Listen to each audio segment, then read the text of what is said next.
Yeah, it's funny actually. Welcome everyone who's just joining here. Just so everyone knows, if this is a replay before it's been edited, feel free to skip ahead 2.5 minutes and you'll get to the start of the session. And also feel free, it's the final session of the week, the final bonus session, the grand finale. So if you want to write in chat what you're looking forward to getting out of this session, sort of prime yourself and say where you are in the world, if you've just woken up, or are you coming to the end of the day. You can either rename yourself if you're in Zoom, or if you're on one of the streams, you can type it in the chat there. And we'll just talk about Embodiment Unlimited. It's funny actually, the company is called Embodiment Unlimited Limited. So there's a paradox right inside the name, huh? Yeah. It's like either it should have been called Embodiment Un, and then it could be added at the end, or the paradox is cool, isn't it? It's like both things. So yeah, welcome to the pre-game. We're a couple minutes before the session starts, but since this is Embodiment Unlimited, let's actually give ourselves a nice little stretch. Just offering yourself perhaps the biggest breath you've had all day.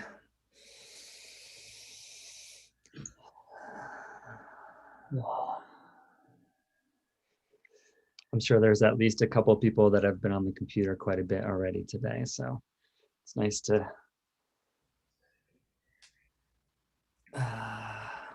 we are not limited by the confines of time and space. Stretch out beyond your body to people all around this planet and into the future. Hello, future people who are listening to this. The future people who are listening to this could in fact be in the past from the date and time in which I am saying this. If someone in California watches this an hour after this is done. So, I don't know. You can tell it's been a long week. Just tripping now. So if you are on one of the streams and you want to join the Zoom, you're very welcome to. I've popped a link there in the live stream chat, and I'll also do so over on Facebook and YouTube. Welcome. Someone in Pakistan. Yeah, I just mentioned around that area, so that's getting close. 5.5 hours, almost midnight there. Got Tobago Island, which I'm unfamiliar with. Oh, we're on time. I should press the start button and get the recording and introduce Jason here.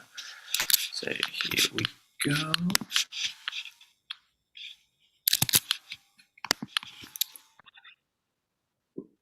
There we go. Welcome everyone to the final session of Relationship Reconnection Week. So this is Conflict Equals Energy with Jason, who is an author and a co-founder of ART International. I'll say the short and I'll say the long one after. So I'm Steve and I'll be hosting. You'll probably see me a bit this week. So if you have any questions, either in the live streams, type in the chat, or in Zoom, you can private message me.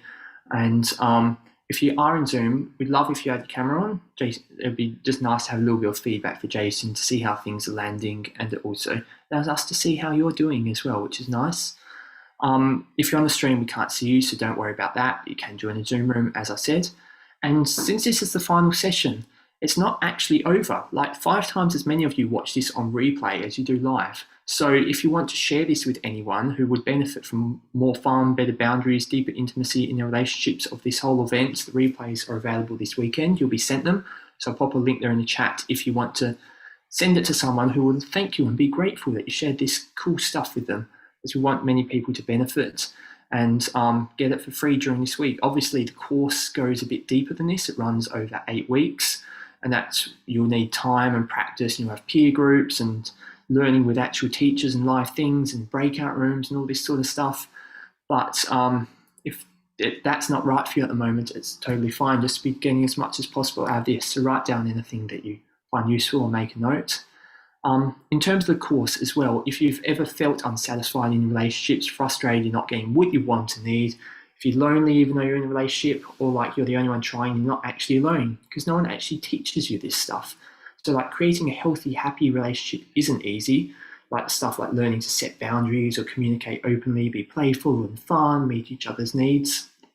It's not easy to truly feel seen, heard, and fulfilled. So imagining if that could be the case, it is possible, and it starts with you. So that's what the course actually does. It starts with your own stuff, your self-connection, your self-care, and then expands it out into others in a calibrated manner. As you're the only consistent in all your relationships, it all starts with you. I'm going to play a short little video here before I then hand over to Jason about what this course is about. And of course, if you're a facilitator or coach, it also goes into, there's a version which then shows you how you can work more with relationships and intimacy in your coaching or facilitation or teaching practice. Have you ever found it hard to say what you're really feeling in one of your relationships? Relationships are at the core of everything we do. Whether we're relating to a stranger, relating to our partners, it's all about relationships. This is for you if you've ever struggled with saying what you really want or desire, communicating with your partner. This is for you if you want to learn to assert your boundaries in a clearer, more loving way. It's about authentic, full expression and becoming confident in really dropping more into the essence of who you are. The learning takes place in your body as well as in your mind, and it's super accessible for everyone. Whatever your gender, your sexual orientation, if you want to have more fulfilling relationships, then this is for you. Join me and Christina as we bring you a host of practical tools you can put to use straight away and watch your relationships flourish.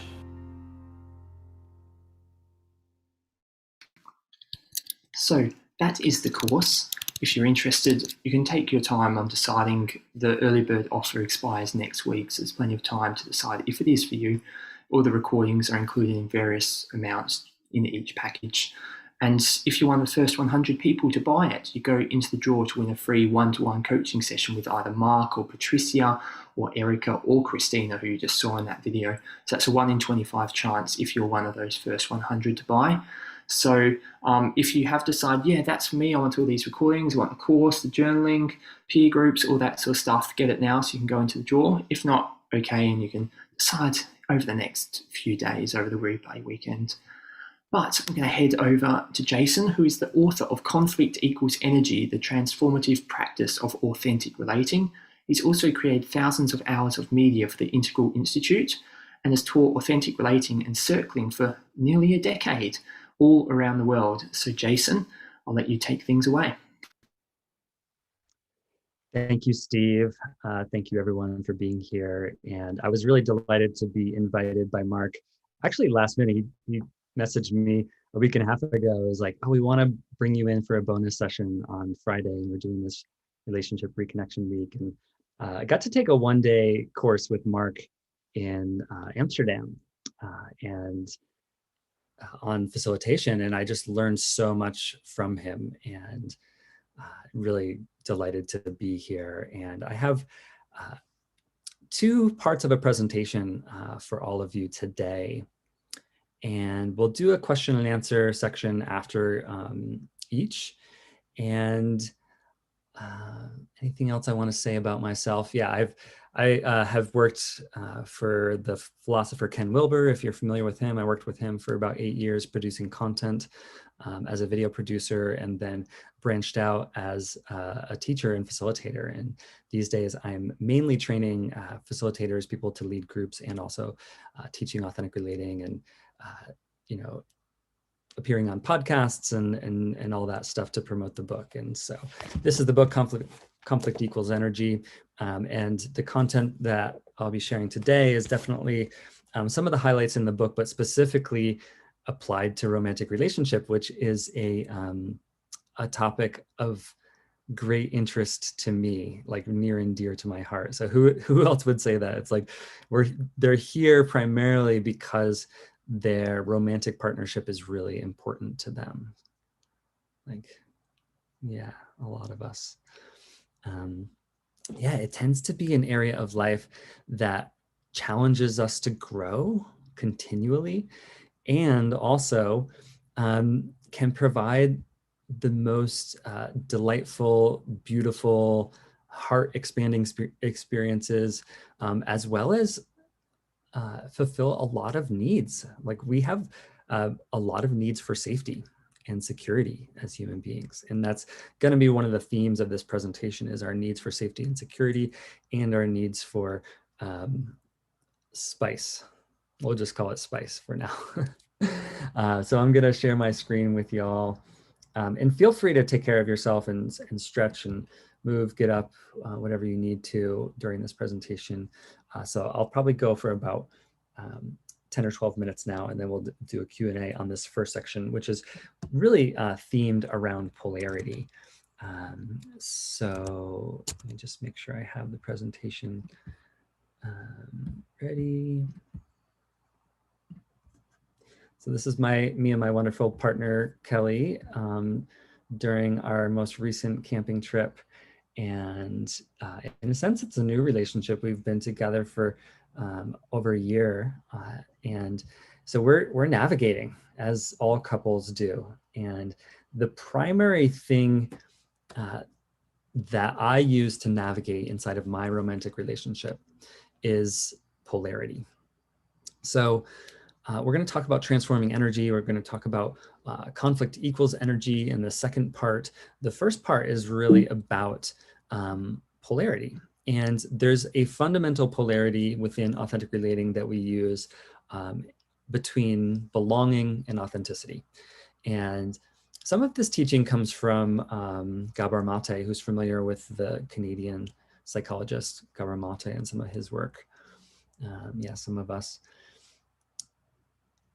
He has this really beautiful teaching that I've kind of adapted and updated for authentic relating.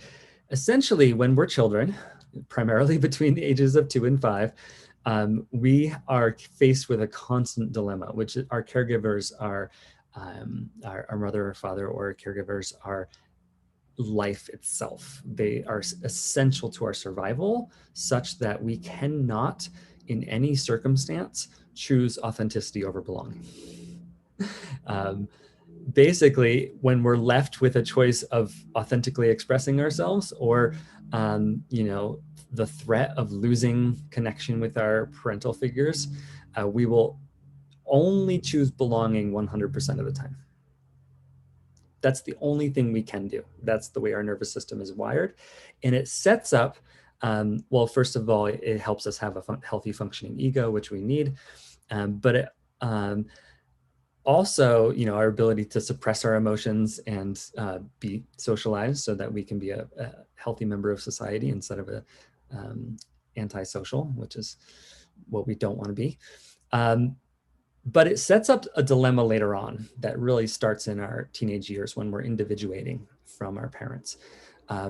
We have all of these impulses towards just being us, authentically expressing ourselves, who we really are. And when we feel like our belonging needs are under threat, we suppress that authentic self, and we go back and forth and back and forth. And that's largely what a polarity means. We really want to be living in the middle 80% of this polarity. Because the challenge when we focus on belonging too much, we very quickly end up in codependency. We very quickly end up suppressing our communications, suppressing our needs for the sake of the unit, the relationship itself, or for the other person. And when we get down here to codependency, we start to look up at the light of authenticity, of like, oh, I need to express myself more. I need to, like, this, the good stuff is all over here in authenticity. So we start to travel up, right? And if we are focused way too much on authenticity, which is right about at this point here, we very quickly lose touch with the ability to actually listen to another person, or synergize or compromise with another person. And we end up feeling lonely and scared because we're in an experience of disconnection. And so we want to spend as little time as possible in these edges. And we all have needs around belonging and authenticity, and we all need to balance them. So this navigation of polarity is a head, heart, gut affair, meaning understanding, right? People will tell you, follow your heart. I don't think this is good advice for relationships. The heart is as unbalanced as the mind in isolation of the other two main parts of our being. It's a full being affair, right? It's a heart, head, and gut affair. Understanding polarity, understanding and creating understanding with our partners is important. Returning to the heart. So, because obviously if we're focused too much on understanding or the mind, we can very quickly lose touch with the emotions of another person and or even our own emotions. So continually returning to the heart, recentering in the heart, and then processing energy through the body. So I'm going to go through these other two polarities that I have. Actually, maybe I'll tell a story first. So yeah, recently my partner, because we're a year into a relationship and, you know, my lease was ending on my my living situation, we were like, oh, is it time for us to live together? And we started having that conversation. And, you know, we were unsure. We had, you know, maybe 3 or 4 conversations, big conversations over the course of a month. And I kind of wanted to like get into it and talk about it a lot. And she wanted to really just like, let's see, let's talk about it for 20 minutes and okay, let's set that aside and let's just live life and we'll see. And so we noticed like there was these different ways of making decisions that happened. And honestly, the relationship started to get bumpy. It started to get harder. We started to have more conflict. We started to have more disconnection. And I think the dynamic of belonging and authenticity was so prevalent in this particular dynamic with my partner, because I was really focused on belonging. Like I really wanted to have more merging, more synergy, more time together. And she ultimately wasn't ready. You know, she still wanted the experience of like not seeing me for 2 days and then me showing up and taking her out on a date, you know, and you can't necessarily do that when you're living in the same place. And as soon as we made the decision of like, oh, we're not going to move in together, things got the pressure relieved in the relationship. We felt so much more harmony. There was just a lot more ease to be able to create good experiences together. And I like to say in a relationship, there's really only 4 circumstances, right? There's one where you're both feeling resourced, right? You're both feeling regulated and resourced. And that's the time where you can co-create. You can create enjoyable experiences together. You can plan for the future together. You can make decisions. And then there's the situation where one partner is triggered or dysregulated and the other person is not, which means one person can and should be supporting the other. And then there's the inverse of the other person being triggered and the other person being more resourceful. And then the 4th situation is both people are dysregulated, and that is not the time to try to make decisions or work things out or you know, obviously, if you've been in an extended partnership, you know that those experiences, and if you go to a relationship therapist, they will tell you relationships are about repair. Ruptures happen, and the ability to create repair quickly is what marks a successful relationship, because it happens. It happens not seldomly, not rarely. It happens either occasionally or often, where there's some small or large rupture that needs to be repaired. And obviously, the more regulation and we have, the more resourcefulness we have, and the more understanding. That's why I wanted to focus on the mind for a moment, creating understanding about when is the right time to have a conversation, right? with me and my partner, we have a rule. We do not have any conversations after 9:30 at night that are super important to our lives or to the relationship. And it took us a while to get there, and things are better now that we have that solid agreement. So these other two polarities that I'll talk about, and then I want to open it up and hear from some of you, either about insights or questions that you have. So safety and passion. Yeah, Tony Robbins says it this way: we all have needs for certainty and we all have needs for uncertainty. And so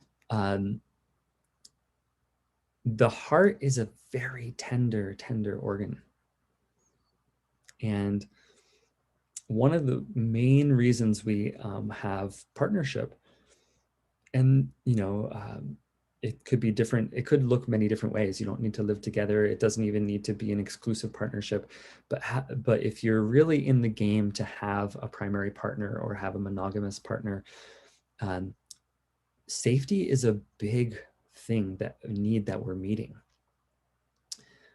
We might have the needs that, like, oh, we want our partner to feel free in a social situation, to really have the conversations that light them up and connect with the people they want to connect with. But we might have a need for safety that's like, I don't want you to be flirtatious in this particular way when we're socializing together, right? And that's a need for safety. And requesting needs for safety to be met are really, really important in partnership. One of the most toxic things, and I don't use this word as like something bad or wrong. Like, probably all relationships have between 1 and 10% toxicity in them. Like, it happens, right? But one of the most toxic things are if our partner is defended against us being able to ask for what we need, right? When I teach authentic relating, one of the things I say is making clear and vulnerable requests is the key to everything. And if you make a clear and vulnerable request, you're opening yourself up to a no, right? Babe, can you meet my need for safety by letting me know, when you are talking to an ex-girlfriend or ex-boyfriend or ex-partner? Like, I want to know about your the nature of your relationships with your ex-partner. Can you do that with me? Can you do that for me? Can you communicate that way? Your partner, if it's a healthy relationship, should be able to show up for that conversation and honor the need and then say yes or no, right? Because these clear and vulnerable requests where we open ourselves up to a no is really how we navigate through a lot of the dynamics that we need to navigate through when we're, and many of us, I'm sure all of us know this, a healthy relationship is built over time.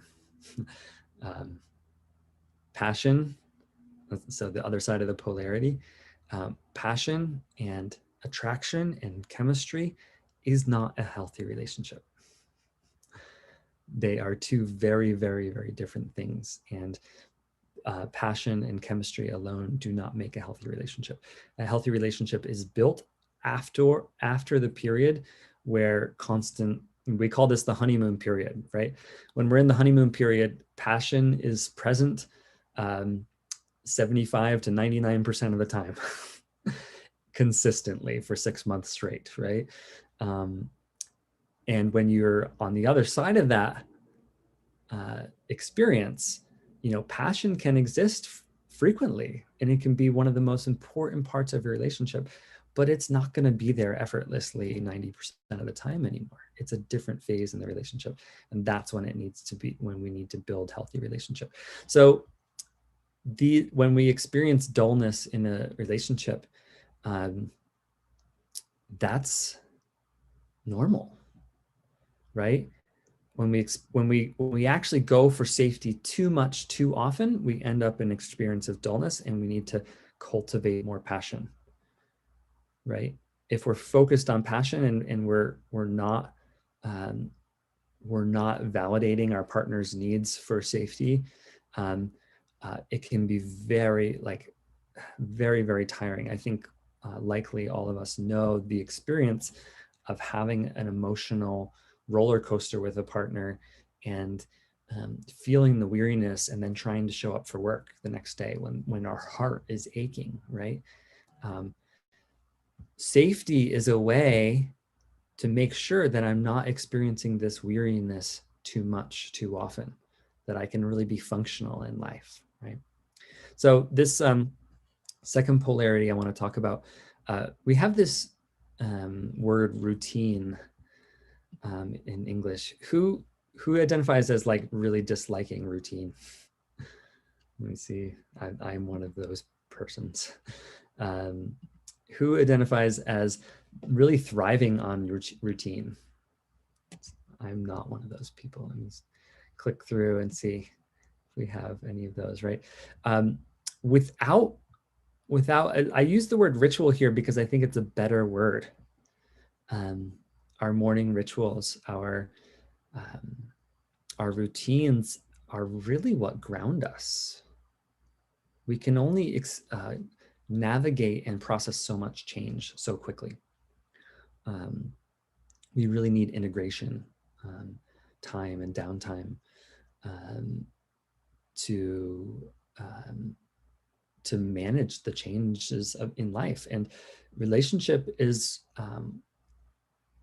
in a lot of ways, a double-edged sword. It is can be the main source of support for us, and it can also provide a lot of change. It's like if our partner is changing and they're doubting the relationship, that can, who knows about that? Like that can really affect us for days. Even if our partner is just having doubts, like they're not breaking up with us, they're just pulling away a little bit or telling us they're having doubts, right? But if we go for ritual and routine too much, too often, we experience the mundane, and then we really want to spice things up, right? One of the best parts about partnership is being able to take an adventure together and have a new experience together. And if we're trying to do that too much, too often, who here has dated an Enneagram 7? Anyone? Okay, for those Enneagram people, they might know what I'm talking about. That's the type that's really attached to newness, adventure, novelty, right? If we're going for that too much, too often, we become ungrounded pretty quickly. So this is how polarity works. This is how we're constantly in motion and movement somewhere on these spectrums. And the idea is to be in this 80% middle as much as time.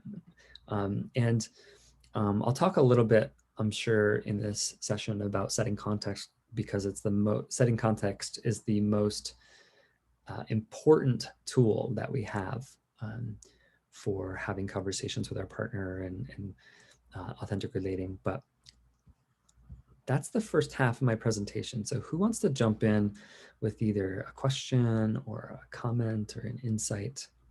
Just go ahead and raise your hand, either manually or with the little button on Zoom. So there's 2 questions there in the chat. If you want to go through them, or I can read them out. Can you say a bit more about what you mean by ungrounded in that context? Sure. When I experience ungroundedness, I'm more scattered. It's more difficult for me to focus. It's harder for me to be organized, and in my environment, it's hard. My productivity goes down. I feel anxiety, And so in the context of relationship, if we're feeling ungrounded, going towards our partner, and so I've had this experience at least 2 to 10 times every single week in my relationship in the last year, and it is the most grounding experience I can imagine. So let me know if you relate to this. Sometimes when my partner and I don't have the ability to spend time together, we'll just have a 10-minute phone call or a 20-minute phone call and just check in. So who does that with their romantic partner? Yeah. And there's something about the routine of that that's grounding. It's like, oh, I'm driving. Let me call. My partner's name is Kelly. Let me call Kelly. Let me check in with her. I get to talk a little bit about my life. And then I hang up the phone. And it's like, because it's a routine or it's a ritual that we have, I feel grounded afterwards. I feel more able to like focus on my life. So that was the question that I read first. Let me, Jason, are these maps are really helpful. Is there a particular, so Gabor Mate is not, he's not a polarity theorist. Gabor Mate, he talks about the dilemma between belonging and authenticity, and I'm the one who named it a polarity. So the chapter 1 in my book is called Polarity, and polarity management is something that's very common in organizational development. And there's a book called Navigating Polarities. Another way to think about it, if this is new to you, is both and thinking. So there's either or thinking, and then there's both and thinking. And both and thinking is extremely important when navigating and compromising with your partner. So I'm sure everyone has heard this. You can either be right or you can be in a relationship, right? Has everyone heard that phrase, right? So that's because being right and being wrong is an example of either or thinking, right?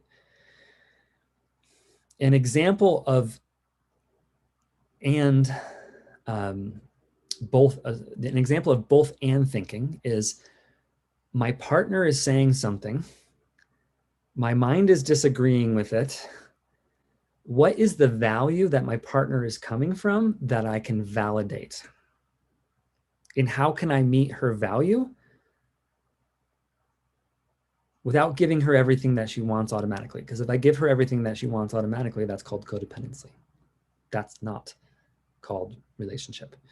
I don't know if you've noticed this, but humans will rarely show up as you expect them to show up. Even humans that you know very well, even humans that you've known for a decade or more, they will rarely show up exactly like you expect them to show up, right? So both and thinking is absolutely essential for navigating, because you're compromising with a very complex being that you will never know completely, even if you live with them for 60 years straight, right? They're a complete mystery, even unto themselves. So you can be right or you can be in relationship. So that's an example of, this is just answering Mary T's question. This is just an example of why either or thinking is a detriment to relationship. All right. So I answered a few questions in the chat. We're half past the hour. Anything we need to check in on, Steve? Or does anyone want to come in with a verbal question? Or I'd love to hear someone's voice, or just what they're realizing. Or feel free to raise your virtual hands or just message in the chat and say me. I can't look at gallery view from here. I see Janja. I'm not sure how to pronounce your name, but Janja. Go ahead and unmute. Yeah. Do the participants have capacity to unmute? Just been granted. Thank you, Steve. Hi, Jason. It's Yania. My name, how to pronounce it. So I just wonder how this kind of codependency and working relationship fits in with twin flames. Whether you have that experience of working with twin flames, there's so much, synchronicity there, and the kind of enmeshment. I think it's kind of even fine a line, and I just would love to hear about your experiences. Thank you. Yeah, twin flames is a theory from New Age spirituality that the soul that you were paired with before this lifetime you reunite with, and it's a certain type of relationship. And I had a romance with a partner a few years ago that lasted on and off for a year, and it had some of the qualities of that. Like I don't personally resonate so much with some of the ideas because they do feel a little bit ungrounded for me, but it really has helped me to read some of the material on that, because I had an experience that was so challenging, and it was a whirlwind, and it really took me a long time to make sense of it. And the way that I make sense of it is intimacy is inherently challenging for our ego. The more intimacy we have, the more our ego has to figure out how to integrate large chunks of information. So are you familiar with this concept of homeostasis, right? So the body has a homeostatic mechanism that detects our temperature, right? And it keeps our temperature in a narrow range. Pretty much all day, our temperature is fluctuating between 98 degrees and 99.5 degrees. Like it's just stays in that range because our body is constantly resisting cold weather and resisting hot weather. So homeostasis is the capacity to resist change. This is the best definition of the ego that I've come across. It's a psychological homeostasis. In other words, if someone tries to give you feedback, you will naturally feel defensive, right? And because receiving feedback is receiving information from the world, that maybe you should change who you are. And you're like, I don't want to change who I am. Maybe you should, and your partner will say to you, maybe you should change who you are. And they will give you feedback in subtle and not so subtle ways. Like, who knows what I'm talking about, right? And you have to decide, wait, am I right or are they right? Should I change? Am I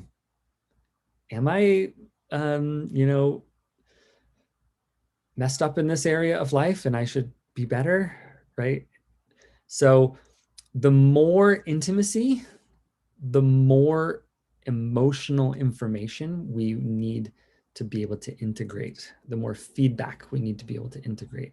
So my experience in what would be familiar with what you named twin flame is basically, it's someone that I chose to become so intimate with so quickly, and there's so much information coming at me that I can't possibly integrate it all. And maybe it's from other lifetimes, I don't know. But twin flame experience rarely ends up in a healthy functioning relationship because it's just impossible to integrate that much emotional information.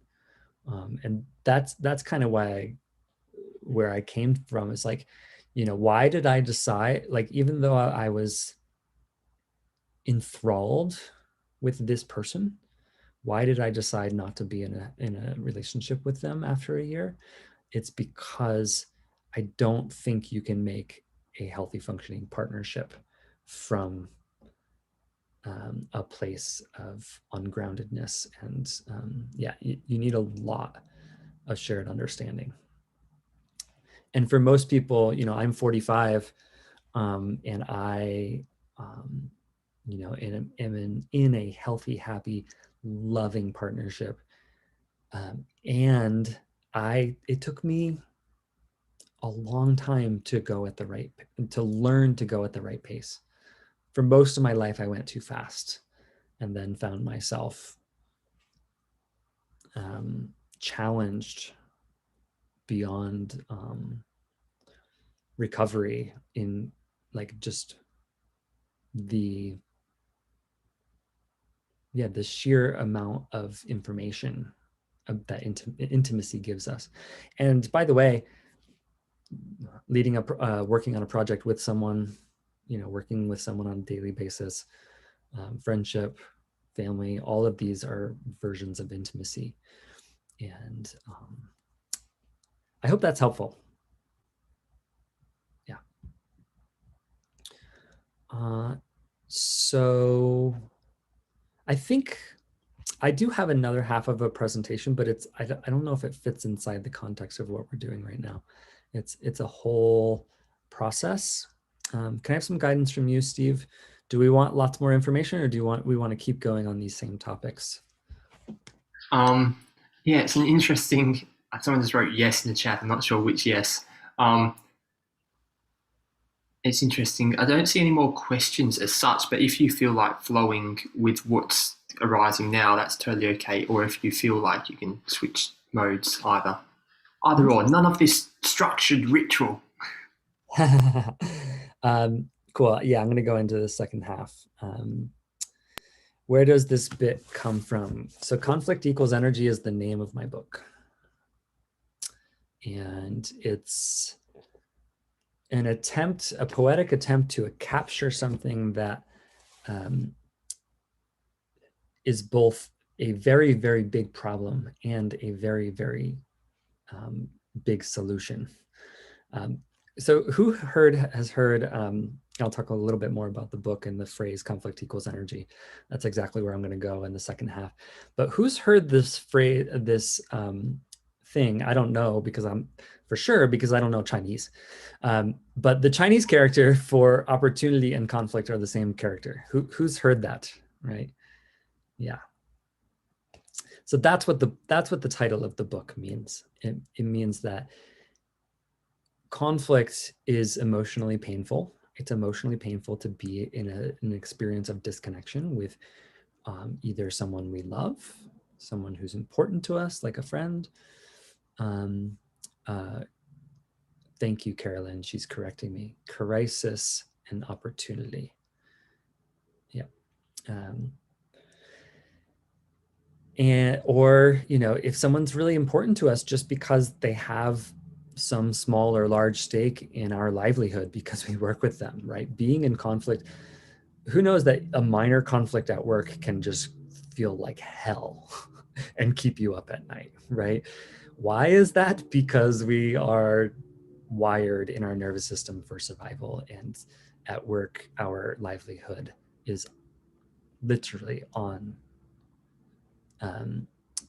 our livelihood is at stake every single day we go to work. And so, conflict equals energy. The book is a summary of the authentic relating curriculum. It's a lot about connection and communication processes. There's a chapter on listening. There's a chapter on curiosity and appreciation, all these different things that we talk about in authentic relating. But I'm going to fast forward to chapter 11. So chapter 11 and 12 are where I teach us how to handle conflict and tension in our relationships. And you really should have the foundation.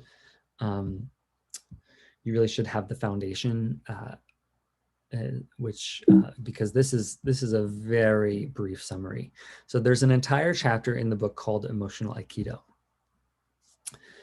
This is my process for what to do when someone comes towards you with upset, anger, feedback. If someone's trying to give you feedback,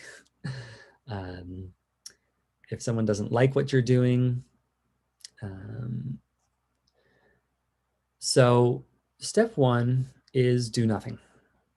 In Taoist fashion, this is a paradox.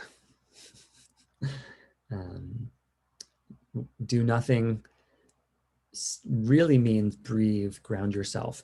If you can prevent yourself from following your normal pattern in conflict for 30 seconds, you've already won, right? If someone is giving you feedback and you don't want feedback, or someone is upset and you're intimately connected to them in some way, the natural human response is defensiveness. This happens to all of us, right? Defensiveness can be more or less toxic. Defensiveness can look like attack, which is a more toxic version, but defensiveness can also just be rationalizing, explaining. It can be, mild. And mild defensiveness it's not a problem in relationship. It happens very frequently. But it's not the best way to deal with another person's charge. So another person who is upset or angry, who's coming towards you, is not in their right mind. Or another way to say it, you are the more sane person in the room in that moment. And in order to act like the more sane person, your number one task is to put on your own oxygen mask first and make sure you don't become insane, that you don't become triggered. So that's why step one is do nothing. If you can prevent yourself from being defensive in the first 30 to 90 seconds of a conflict, you have already won. That's the window. So step two, you create a space of listening for the other person. I have literally been in a conflict that I diffused is not quite the right word, but I navigated skillfully, preemptively by saying one phrase. And I said, I want to hear you fully. I want to hear what you, thank you for sharing. I want to hear what's really happening and I want to hear you fully. It takes a lot of humility to do this. It takes a lot of self-awareness to do this. So step three is reflect and validate. So you're going to validate this other person's needs. Validating their perspective and validating their needs is not the same as agreeing with them. It is a very subtle communication art form to validate someone without agreeing with them and not be passive aggressive in the process. You could say, well, I get that that's what it's like for you, but that's not what this step is about. That even if it's 5% passive aggressive, that's not what I'm pointing to in this step. You are validating them. What you feel matters, what they feel matters, their experience matters. Their experience is not objective reality, right? Neither is yours. But if you can reflect simply means repeating back some of the themes that you heard, or repeating back the exact words that you heard them. And if someone is triggered, repeating back the words that they're saying is a very, very skillful move that can help them come back into regulation very quickly. I've also been in a conflict where I was able to handle it or navigate it skillfully in the first couple of minutes by using reflecting. Ownership. This is super useful in a work situation. Take responsibility for your impact on the situation. So even if your mind believes that the other person is 90% responsible for this thing, even if it's objectively true that this person is 90% responsible for this thing, it takes humility to go into ownership. And ownership is taking responsibility for your impact on the situation. The example I use, which is a work situation example, I didn't consult you, and I want to take responsibility for that. In the future, I will make sure to check in with you before I move forward with these things.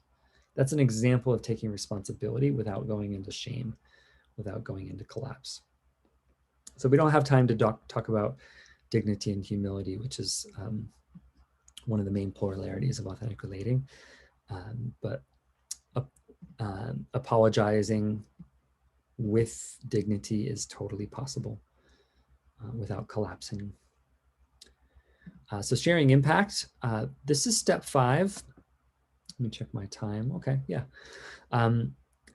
So this is a way to start. So the first 4 steps are really focused on them. The first 4 steps really require humility, and in Aikido, I'm assuming everyone's a little bit familiar with Aikido because, you know, Aikido is a really important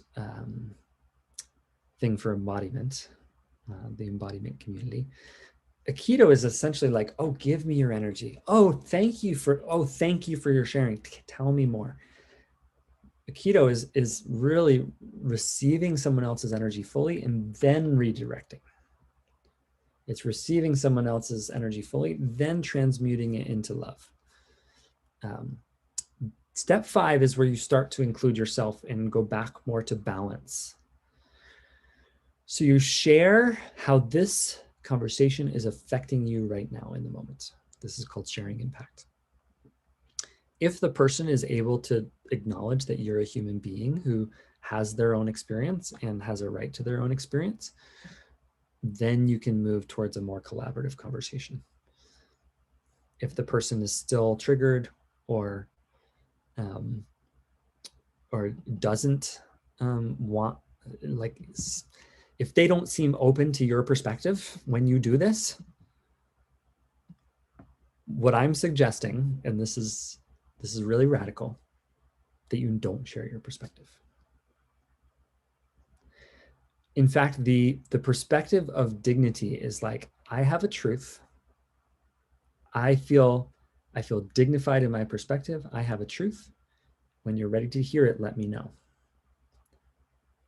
I'll wait 100 years if I have to.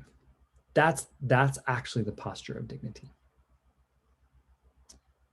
And so if a person is not open to what you have to share, pushing past their boundaries almost never works. You go back to the other 4 steps, mainly step 2 and 3. You go back to step 2 and 3. If that still doesn't work, you just schedule the conversation for a later date. So this is what I would call emotional Aikido. Now, emotional alchemy, which is chapter 12 in my book, is what to do if you are the person who's upset and angry. How to handle the charge if you're the one with a charged nervous system. I'm not going to go through these with as much detail as I did the other one, but essentially connection over content. We get so wrapped up in the content of what we have to say and whether or not the content is being heard by the other person.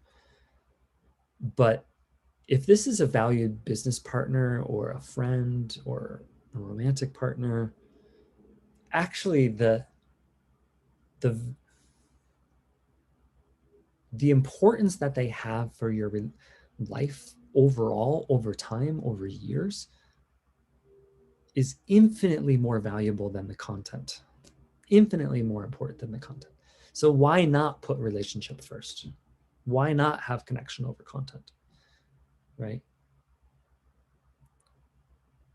So setting context, I have a whole chapter on context in the book, because it's, you know, an essential leadership skill and an essential, and that leadership could just be emotion or conversational leadership or emotional leadership inside of a relationship. So you share your why, what you want for the conversation before you share your what. This is the content. So you can see there's a little bit of a theme. Step 3, ask consent. Even asking permission to express anger can allow the anger to be digested. So the theme of the book, what does conflict equals energy mean? the theme is we can digest and metabolize emotional energy better together. When our nervous systems are connected and we are in communication deeply, when we're vibing on each other, when we're able to hold eye contact and feel our hearts with each other, we can process way more emotional energy than we could when we're trying to push past someone's boundary or when we're feeling disconnected. So getting consent. So there's a theme for the first three. We don't share the content. We don't share the content until we've prioritized connection, until we've set context, until we've gotten consent. And then finally, we actually share. And there's a whole other principle in this of like, you share the objective facts to get some shared reality, and then you share your interpretations and you own your experience. These are my interpretations, these are my feelings. This is what happened, this is my feelings. Pulling apart those two things, the objective and the subjective. It's really what allows another person to receive your communication the best. That's the entire field of nonviolent communication. So nonviolent communication has been around for 40 years. It's kind of one of the cornerstones of authentic relating. And then check for impact. How is that for you to hear? So I'm going to stop sharing my screen in just a moment here if you want to finish reading any of these. These two summaries are, this is directly from my book. And like I said, there's a whole chapter on each one of these topics where I explain each of these steps more clearly. There's a lot earlier in the book that leads to this, like the chapter on context. So hopefully that wasn't too much of a lightning fire hose experience for all of you. So how much time do we have for questions? I got to wrap things up at the moment, but I'll come back to you for your top 3 takeaways, so clear things, or your summary of all of this stuff. And everyone, if you want to write in the chat some of your actual personal takeaways, it might inspire other people to know something, or it just helps you to sort of process and bring something away, because as Jason said, there was a lot of good shit there. So what was your sort of top thing you'd like to bring out from this session? So what I'm going to do is I'll say, well, you can thank Jason as well while you're doing that. And replays, this is the final session. So of this live event, so replays are going to be sent to you for this weekend. So as I said, invite friends, invite family, send them the link so they can sign up to it as well. Then after this weekend is when the early bird offer ends on the courses. So as I said, the first 100 people to buy will go in a competition to win free coaching one-to-one sessions with either Patricia, Erica, Mark, or Christina. So that's a 1 in 25 chance if you're one of the first 100 to buy it. So if you have made a decision, I'd recommend going and doing that. If you haven't yet, then make it after the weekend, that's fine. So that's a way to really, what that's all about is really integrating this into your life. From this free event, there's lots of good shit, but to go deeper, that's what the courses are about. So I'll share with you just a little bit about those as well, just so you can see what's actually happening in them and what the different packages are. So we have 3 different ones. There's a personal practice package, which is for everyone. If you want to practice over a couple months with live tutorials in 2 different time zones, they're on Mondays starting from August 16, and that's 9 a.m. and 5 p.m. British time. So there's times that suit if you're in Asia or Australia or New Zealand, and times that suit if you're in like the US or Canada or in Mexico or South America somewhere. So they include the first 3 days of sessions from this event as well, a progress journal. You'll get put in pods if you want that, so peer-to-peer groups. There'll also be breakout rooms, actual relational practice. Who'd have thought relational practice might help in relationships? And also a whole heap of pre-recorded stuff for courses, which will be released. So you don't binge watch it all at once, it'll be released week by week. Actually, I can show you that quickly in a sec as well. But also, if you're a coach or facilitator, there's also something that continues after that, a 1 week break and 2 sessions a week with various coaches and facilitators themselves. So 12 sessions all up over 6 weeks. So a whole heap more learning. You'll get the 4th day of this event and the bonuses as well. parts of Facebook groups, more talks from like Stephen Borges, Betty Martin, Michaela Boehm. And that course actually goes into like the first week doing the client-coach relationship right, using intimacy to coach leadership with Abudi Shabi will be there. Trauma and relationships, we've got Ilan Stefani and Nia Esterman.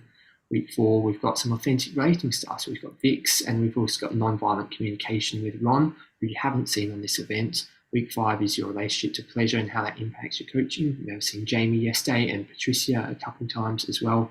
Week 6 will be a wrap up, and with Curtin, who's just a master coach.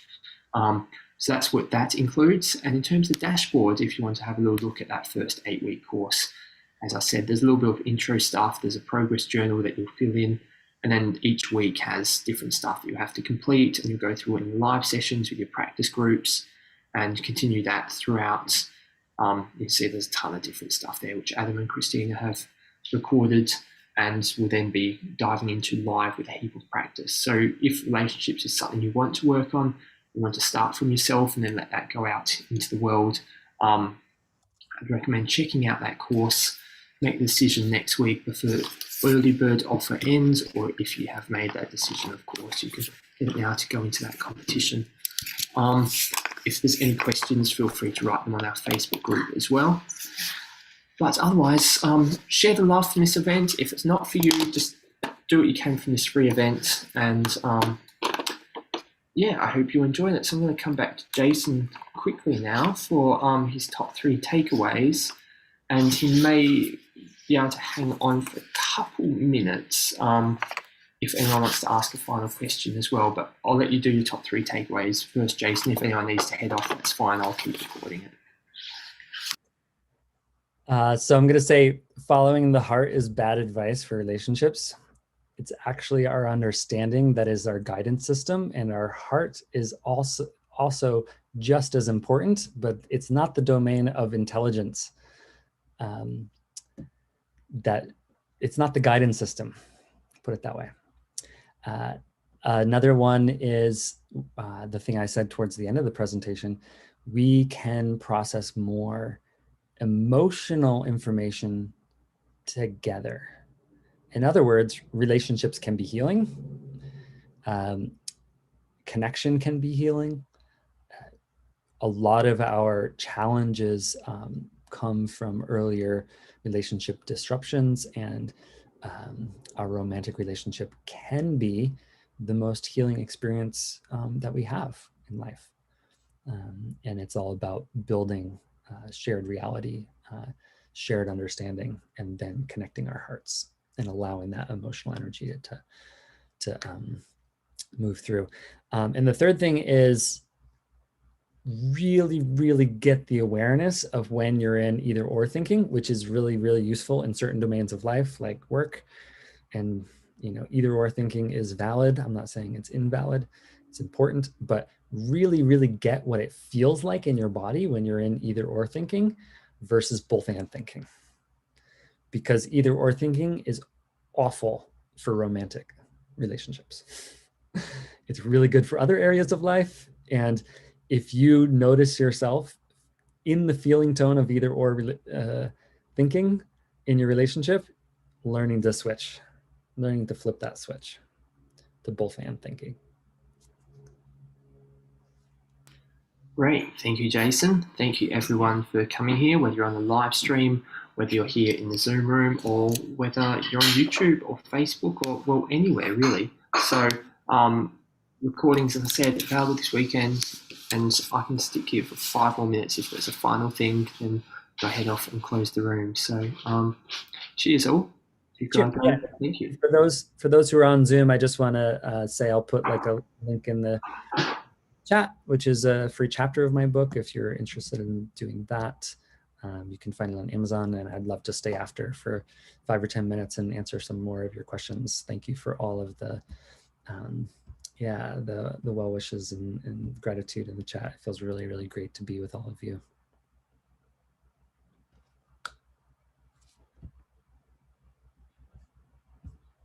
So we have time maybe for one thing there from Lisa, and then I'll have to close the room down, unfortunately. Oh yeah? Can we stop the recording and keep going, or no? No, I got to close it down to move on to the next bit. Yeah, no problem. What? Oh, yeah, Lisa. Is this being recorded then? Are you recording this? Yeah, if that's fine. I'll monitor what I say then, yeah. Yes, it is, because Jason, that was fantastic. Thank you so much. And I didn't want to miss the opportunity of talking to you, but I will temper what I say now then. Yes, thank you. I'm absolutely going to buy your book. I thought that was really real for a change. But what I wanted to ask, I have asked in the chat, is so you've focused a lot on communication and expression of needs. I notice a lot of embodiment people do, rightly so. But what about if you're in a relationship where you can express needs? That's not a problem. But your ways, your needs are different with different people, of course. Your needs are so different that it's going to be obvious that the needs you express will not be met in this relationship. And I see this, and I hear it from my friends a lot in sexuality, for instance. Some people want more sex than others. It's a thing of life. And I just wondered how you would respond to, say, people coming to you and say, no, well, we love each other, but we've got totally different needs. I love this question. Being in relationship is not about getting your needs met. Okay. I would even go so far as to say, in orientation to getting all of your needs met or most of your needs met in relationship is an immature orientation towards relationship. Like, it's a selfish orientation toward your relationship, and there's nothing wrong with it, right? If we continue to grow emotionally and sexually and develop as people, eventually we come to the place where relationships are more about giving. And if you are getting 50% of your needs met in a relationship and you have good communication with your partner, cheers to you. That's awesome. Because the purpose of romantic relationship is actually to disrupt our ego and move us to a transpersonal experience that's beyond ego. Thank you. Absolutely wonderful. Thank you. Yeah. Yeah. And thanks for challenging me like that as well. That was really important. And I agree. Yeah. Yep. Yeah. And if you're in a relationship where you're not allowed to communicate needs, that's not okay. No. Right? Yeah. You get to communicate as many needs as you can. It's up to you to communicate them skillfully, and it's up to your partner to say yes or no. Yeah. Yeah. Thank you. Yeah. Please, I ask this on camera. Thank you. I'm going to unfortunately have to close the Zoom room now, but thanks for Lisa, obviously, thanks for the question. But I'm just going to post there as well a link to the Facebook group. So if there are any questions or discussion that wants to continue after this to do with this event or anything else, I don't know if Jason, if you're over on Facebook, if you feel like responding to anything there, and it could just be general discussion about this as well. I'll tag a few other teachers from this event. So does that sound workable? Yeah, people are welcome to reach out to me on Facebook. I would appreciate that. Awesome. Well, thank you, everyone. Unfortunately, I've got to close it now. Thanks a ton, Jason, for staying back a little bit as well. And we'll see you hopefully around. So, cheers, all. Cheers. Thank you, everyone.